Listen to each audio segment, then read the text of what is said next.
পূর্ব বর্ধমানের গলসি বিধানসভা কেন্দ্রে জয়ী হয়ে কড়া মেজাজে ধরা দিলেন বিজেপি প্রার্থী রাজু পাত্র। জয়ের শংসাপত্র হাতে পেতে না পেতেই আইন শৃঙ্খলা নিয়ে তার এক বিস্ফোরক মন্তব্য এখন রাজনৈতিক মহলে তোলপাড় সৃষ্টি করেছে। এলাকায় নারী সুরক্ষা নিশ্চিত করতে গিয়ে রাজু পাত্র সাফ জানান, ধর্ষণের মতো জঘন্য অপরাধ গলসিতে বরদাস্ত করা হবে না। এই ধরনের অপরাধ রুখতে কঠোরতম ব্যবস্থার পাশাপাশি প্রয়োজনে এনকাউন্টার করার হুঁশিয়ারিও দিয়েছেন তিনি। তার এই মন্তব্য ইতিমধ্যেই জেলা জুড়ে চর্চার কেন্দ্রবিন্দু হয়ে উঠেছে। তবে কেবল কড়া বার্তাই নয়, এই নির্বাচন শান্তিপূর্ণভাবে সম্পন্ন করার জন্য নির্বাচন কমিশন, কেন্দ্রীয় বাহিনী এবং রাজ্য পুলিশকে কৃতজ্ঞতা জানিয়েছেন নবনির্বাচিত এই বিধায়ক। জয়ের পর গলসির কৃষি নির্ভর মানুষের পাশে থাকার প্রতিশ্রুতিও দিয়েছেন তিনি।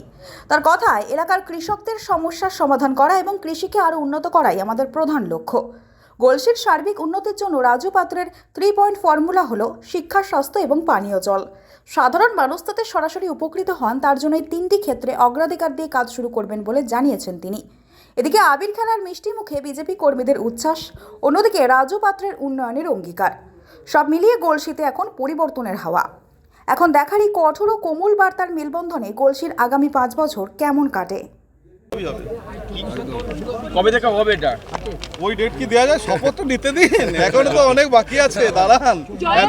রাজু, তুমি বলেছিলে যারা ধর্ষণ হচ্ছে তৃণমূলে তাদেরকে ধরে এনকাউন্টার করবে। হ্যাঁ, অবশ্যই করা হবে।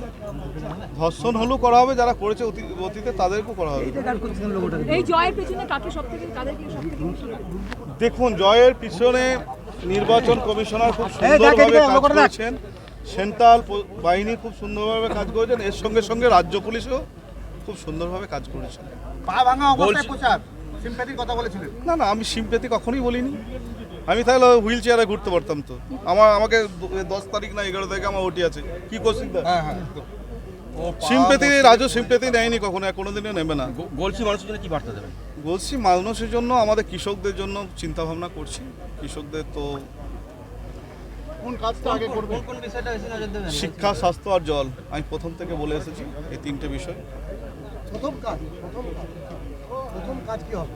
প্রথম স্বাস্থ্য, ঠিক, শিক্ষা, তারপর জল। ঠিক।